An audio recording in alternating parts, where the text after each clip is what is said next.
नमस्कार। हमारे चैनल में आपका स्वागत है। मैं हूं रामचंद्र मौर्य। साथियों, 2024 का लोकसभा चुनाव संपन्न हो गया, मतगणना भी हो गई और सरकार भी बन गई। यह बात दूसरी है कि प्रधानमंत्री नरेंद्र मोदी जिस तरह से 2014 और 19 में बीजेपी की सरकार बनाए थे बड़ी मजबूती के साथ, वैसी सरकार नहीं बनी है, बल्कि एनडीए की सरकार बनी है और वह भी 2 बैसाखियों पर टिकी हुई है। और ये 2 बैसाखियां जैसे ही मंत्रिमंडल शपथ लेता है उसके बाद से ही भारतीय जनता पार्टी और एनडीए की सरकार को गिरने की उल्टी गिनती शुरू हो जाती है। लेकिन इसी बीच संघ से भी भारतीय जनता पार्टी का मतभेद, अंतर्द्वंद, अंतर्विरोध खुल करके सामने आता है। तो क्या माना जाए कि प्रधानमंत्री नरेंद्र मोदी के खिलाफ एनडीए के घटक दल भी खड़े हो गए हैं और संघ प्रमुख मोहन भागवत भी खड़े हो गए हैं। प्रधानमंत्री नरेंद्र मोदी आज जिस तरह से चारों तरफ से घिरे हैं और जिस तरह से उनकी मातृ संस्था आरएसएस ने नरेंद्र मोदी को ललकारा है, खरी खोटी सुनाई है और लगभग विपक्ष की भाषा में मोहन भागवत ने बात किया है, इससे नरेंद्र मोदी की सरकार और उनके चाहने वाले अंधभक्तों को सांप सूंघ गया है। प्रधानमंत्री नरेंद्र मोदी 2014 में जब शपथ लेते हैं पहली बार, तो खुल करके टीवी चैनलों पर आते हैं और कहते हैं कि हम संघ के प्रचारक पहले हैं, प्रधानमंत्री बाद में हैं। लेकिन वह इस तरह का बयान तो दे दिए, लेकिन उसी समय से संघ के खिलाफ काम करने लगे और संघ उनसे 2019 के चुनाव के बाद से ही नाराज चल रहा है। आपको मालूम होना चाहिए कि संघ प्रमुख मोहन भागवत और नरेंद्र मोदी के बीच आमने सामने की बातचीत तो होती ही नहीं है, बल्कि फोन पर बात हुए भी सालों बीत चुके हैं। एक बार महाराष्ट्र में किसी पार्टी में नरेंद्र मोदी भी थे, संघ प्रमुख भी थे, नितिन गडकरी भी थे।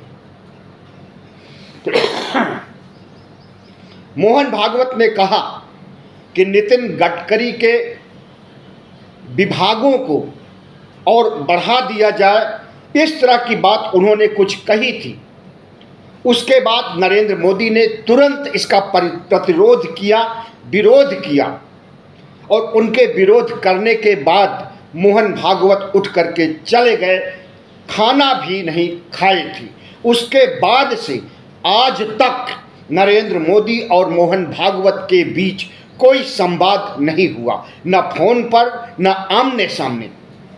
लेकिन प्रधानमंत्री नरेंद्र मोदी एक बड़े संवैधानिक पद पर बैठ करके जिस तरह से 2014 से लेकर अब तक राज कर रहे हैं और अपने अहंकार और तानाशाही रवैये का परिचय दे रहे हैं, उसे संघ बर्दाश्त करने की भूमिका में नहीं है। संघ प्रधानमंत्री नरेंद्र मोदी से व्यक्तिगत तौर पर नहीं, बल्कि सामाजिक और सांस्थानिक तौर पर एक संस्थान के संविधान के सबसे बड़े पद पर बैठ करके अगर नरेंद्र मोदी ऊल जलूल की हरकतें करते हैं तो संघ उसकी भर्त्सना कर रहा है। कल नागपुर में प्रचारकों की एक सभा को संबोधित करते हुए मोहन भागवत ने जो कुछ कहा प्रधानमंत्री नरेंद्र मोदी के बारे में और उनकी सरकार और भारतीय जनता पार्टी के बारे में उससे पूरे देश में चर्चा छिड़ी हुई है कि मोहन भागवत ने किस तरह से नरेंद्र मोदी को नसीहत दी है और क्या इस नसीहत का पालन करेंगे नरेंद्र मोदी। यह तो उनके स्वभाव में नहीं है। वह अपने को ही सबसे बड़ा समझते हैं, पार्टी में भी और आरएसएस में भी। हालांकि अब वो आरएसएस के प्रचारक नहीं हैं, आरएसएस में उनकी कोई भूमिका नहीं है, लेकिन आरएसएस प्रमुख से भी बड़ा अगर कोई कद हो गया है तो वह नरेंद्र मोदी का हो गया है। भारतीय जनता पार्टी में तो 2014 से ही उनका कद सबसे बड़ा है।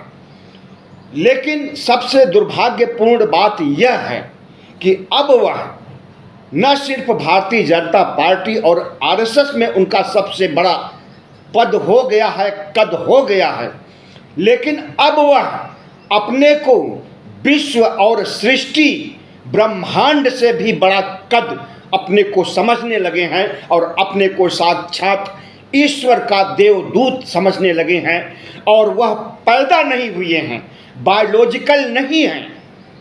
इंसान अपनी माँ की पेट से पैदा होता है। नरेंद्र मोदी कह रहे हैं कि हम अपनी माँ के पेट से नहीं पैदा हुए हैं, हीराबेन के गर्भ से नहीं पैदा हुए हैं, हम तो प्रकट हुए हैं, स्वर्ग से चल करके धरती पर टपक पड़े। तो अब उनका कद और पद ब्रह्मांड से, सृष्टि से और दुनिया के तमाम देशों से भी बड़ा हो गया है। और इस कद और पद को कोई नहीं मानता। सिर्फ भारतीय जनता पार्टी के चाटुकार कार्यकर्ता और गोदी मीडिया जो चरण वंदना में लगा रहता है, वही इनको विश्व का अवतार भी मानते हैं, वही इन्हें ईश्वर का देवदूत भी मानते हैं, वही इन्हें विश्व गुरु भी कहते हैं। लेकिन क्या जरूरी है कि जो कुछ गोदी मीडिया कहता है, भारतीय जनता पार्टी के चाटुकार नेता, छुट भैये नेता से लेकर के बड़े शीर्षस्थ नेता तक नरेंद्र मोदी की चरण वंदना करते रहते हैं, उसी तरह की चरण वंदना आरएसएस भी करे, संभव नहीं है। आरएसएस अपने में एक अलग संस्था है, सांस्कृतिक पुनरुत्थान, सांस्कृतिक राष्ट्रवाद को लेकर के आरएसएस चल रहा है। हालांकि हम आरएसएस का पूरी तरह समर्थन नहीं करते हैं। तो कहाँ आरएसएस और कहाँ नरेंद्र मोदी, कहाँ मोहन भागवत और कहाँ नरेंद्र मोदी। और जब नरेंद्र मोदी में और भारतीय जनता पार्टी में यह अहंकार व्याप्त हो गया है और भारतीय जनता पार्टी के प्रमुख अध्यक्ष जेपी नड्डा जब कहते हैं कि आरएसएस की कोई ज़रूरत नहीं है, भारतीय जनता पार्टी अपने आप में इतनी बड़ी और महान हो गई है, विश्वव्यापी हो गई है, विश्व की नंबर 1 पार्टी हो गई है कि अब हमें किसी बैसाखी या सहारे की ज़रूरत नहीं है, अब हमें आरएसएस की ज़रूरत नहीं है। उसके बाद ये बातें उन्होंने चुनाव के दौरान कही थी, एक अखबार को इंटरव्यू देते हुए। उसी समय से आरएसएस जला भुना था, लेकिन कोई प्रतिक्रिया नहीं दिया था, न प्रेस के माध्यम से, न किसी प्रचारक या कार्यकर्ता या पदाधिकारी के माध्यम से। कल भड़ास निकाली है मोहन भागवत ने नागपुर में, और जब से उन्होंने भड़ास निकाली है, भारतीय जनता पार्टी को दिन में तारे दिखाई देने लगे हैं आसमान में। भारतीय जनता पार्टी की मात्र संस्था आरएसएस मानी जाती है कि आरएसएस का यह राजनीतिक ब्रांच है। उसके लगभग 100 संगठन हैं। उसी 100 संगठनों में से एक संगठन, राजनीतिक संगठन भारतीय जनता पार्टी है। लेकिन भारतीय जनता पार्टी के नड्डा के बयान और मोहन भागवत के बयान के बाद अब यह माना जाने लगा है कि भारतीय जनता पार्टी और आरएसएस में घमासान छिड़ा है और अब यह संस्था आरएसएस के अधीन नहीं है, बल्कि विश्व गुरु, ईश्वर के देवदूत और विश्व के अवतारी नरेंद्र मोदी इसके प्रमुख हैं और वही सबसे बड़े हैं दुनिया में, कायनात में और पूरा ब्रह्मांड। तो प्रधानमंत्री नरेंद्र मोदी की धज्जियां कैसे उड़ाई मोहन भागवत ने नागपुर में, उसकी एक वानगी देखिए। नरेंद्र मोदी के नीतियों की आलोचना करते हुए, उनके अहंकार और अमर्यादित भाषण की आलोचना करते हुए, उनकी भाषा शैली की आलोचना करते हुए संघ प्रमुख ने हिदायत दी है कि एक सच्चे सेवक में अहंकार नहीं होना चाहिए, और जब उसके अंदर अहंकार पैदा हो जाएगा तब उसका अस्तित्व खत्म होने लगेगा। दूसरों को नुकसान पहुंचाए बिना एक सच्चे देशभक्त को या सेवक को काम करना चाहिए। प्रधानमंत्री नरेंद्र मोदी जब चुन करके 2014 में आए थे तो उन्होंने अपने को प्रधान सेवक कहा था। प्रधानमंत्री का पद तो था ही, लेकिन प्रधान सेवक भी उन्होंने अपने को कहा था। और 2019 में उन्होंने अपने को इस देश का चौकीदार कहा था। लोग भूल चुके होंगे कि प्रधान सेवक और चौकीदार तक की सफ़र उनका कैसा रहा है और किस तरह से उन्होंने अपने को महिमा मंडित करने के लिए 2014 से ही भूमिका बनानी शुरू की थी, और 2024 में 10 सालों में उन्होंने ईश्वर से भी बड़ा दर्जा प्राप्त कर लिया है।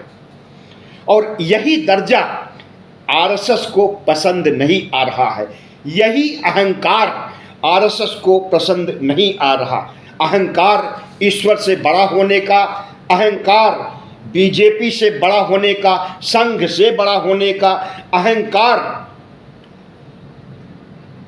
इस देश के विपक्ष को खत्म करने का, अहंकार इस देश को बेचने का, अहंकार इस देश के पूंजीपतियों को और ज़्यादा धन मुहैया करके उन्हें और अमीर बनाने का और गरीबों को और ज़्यादा गरीब बनाने का, यही अहंकार मोहन भागवत को पसंद नहीं आ रहा है। अहंकार येदियुरप्पा को साइडलाइन करने का, अहंकार वसुंधरा को साइडलाइन करने का, अहंकार शिवराज सिंह चौहान को साइडलाइन करने का, अहंकार रमन सिंह को साइडलाइन करने का और अपना रास्ता क्लियर करने का कि जो कोई 2 बार मुख्यमंत्री बन गया है अब हम उसे तीसरी बार मुख्यमंत्री नहीं बनने देंगे, यहाँ तक कि उसकी सियासी जमीन ही खिसका देंगे। और यही किया नरेंद्र मोदी ने अपने छत्रपों के साथ। अपने डबल इंजन में रहे 2 बार मुख्यमंत्री या 3 बार रहे मुख्यमंत्रियों के साथ उन्होंने जो व्यवहार किया उसे भी आपने देखा। नरेंद्र मोदी कहते हैं कि हम अपराध का उन्मूलन कर रहे हैं, अपराध को समाप्त कर देंगे और अपराधियों को कड़ा दंड देंगे, उन्हें जेल के शिक्षों के पीछे भेज देंगे। लेकिन इस अपराध नियंत्रण, खास करके आर्थिक अपराध के नियंत्रण में उन्होंने जो भूमिका निभाई है वह भी किसी से छिपा नहीं है। जितने भी भ्रष्टाचारी विपक्ष में थे लगभग सभी को अपनी पार्टी में शामिल कर लिया, साम दाम दंड भेद से और सीबीआई ईडी आईटी के माध्यम से। और यही बात मोहन भागवत को चुभ रही है कि जो व्यक्ति अपराध नियंत्रण की बात करता है, भ्रष्टाचार नियंत्रण की बात करता है, भ्रष्टाचार उन्मूलन की बात करता है, वही व्यक्ति अपनी पार्टी में भ्रष्टाचारियों को शामिल करता जा रहा है और उन्हें मुख्यमंत्री, उप मुख्यमंत्री और मंत्री बना रहा है। मोहन भागवत ने जो सवाल उठाए हैं बहुत वाजिब हैं और लगभग वही सवाल हैं जो इस देश का विपक्ष उठाता है।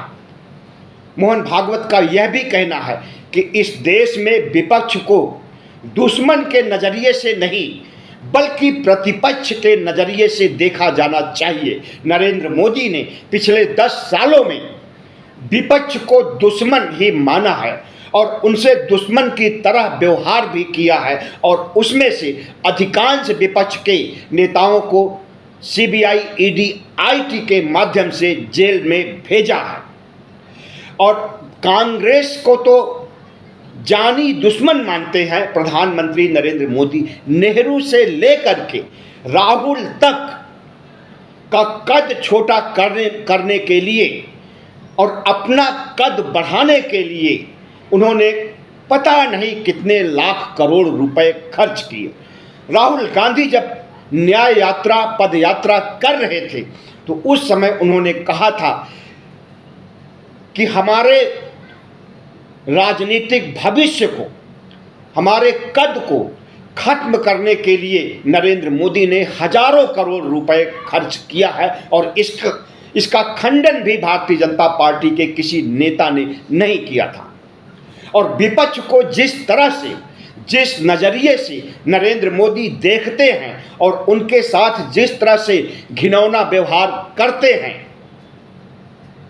उन्हें जिस तरह से जेलों में ठूसते हैं, चाहे भले ही मुख्यमंत्री क्यों न हो, लेकिन राजनीतिक खुंदक को निकालने के लिए वह अरविंद केजरीवाल को जेल में डाल देते हैं, हेमंत सोरेन को जेल में डाल देते हैं और तमाम नेताओं को सीबीआई, ईडी, आईटी के चंगुल में फंसा करके बार्गेनिंग करते हैं। या तो उन्हें बीजेपी में शामिल कर लेते हैं या सीधे जेल भेज देते हैं।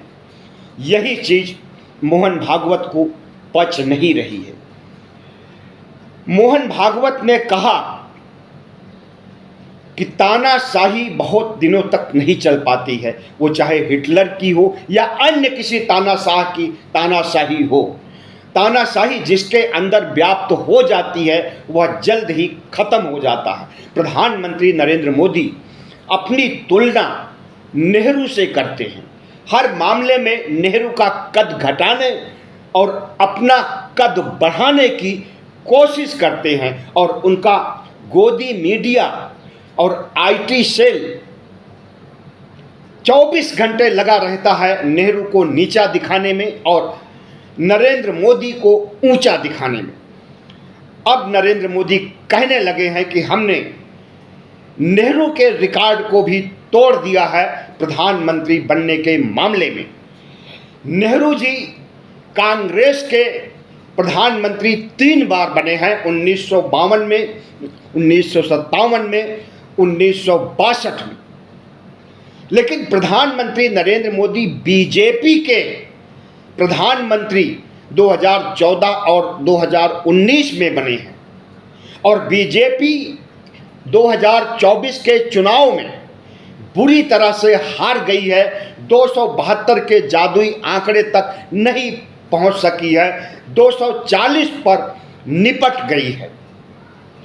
तो भारतीय जनता पार्टी के पीएम नहीं हैं बल्कि एनडीए के पीएम हैं नरेंद्र मोदी 2024 में। और कब तक पीएम बने रहेंगे, दिन, महीने, साल कितने लगेंगे, इंतजार किया जा रहा है कि कब यह सरकार, एनडीए सरकार अपने ही पापों से, अपने ही भार से दब करके धरती में समा जाएगी। यानी मध्यावधि चुनाव कब आने वाला है कुछ भी नहीं कहा जा सकता है। 6 महीने भी लग सकता है, 3 महीने भी, 2 महीने में भी यह काम हो जाएगा। लेकिन इस बार 2029 का चुनाव नहीं होगा, सबसे पहले मध्यावधि चुनाव होगा, यह तो निश्चित है। क्योंकि जिस दिन 9 जून को शपथ ग्रहण किया जाता है उसके बाद से ही एनडीए के तमाम धड़ों में जिस तरह की बेचैनी और मायूसी है और जिस तरह की बयानबाजी एनडीए गठबंधन के घटक दल दे रहे हैं, हमें नहीं लगता है कि यह सरकार 6 महीने भी चल सकती है। लेकिन प्रधानमंत्री नरेंद्र मोदी को जिस तरह से मोहन भागवत ने उनकी औकात दिखाने का काम किया है और जिस तरह से उनकी भाषा पर कटाक्ष किया है कि एक राजनेता को, एक इस देश के बड़े नेता को अपने कुर्सी की मर्यादा रखनी चाहिए, उन्होंने नरेंद्र मोदी की ओर इशारा किया। कि प्रधानमंत्री पद की मर्यादा को भी इस शख्स ने तार-तार कर दिया है और इसके मुस्लिम और हिंदू कनेक्शन पर भी मोहन भागवत ने कड़ा प्रहार किया है और उन्होंने कहा है कि जो कुछ किया जा रहा है उससे सामाजिक विभाजन पैदा हो रहा है।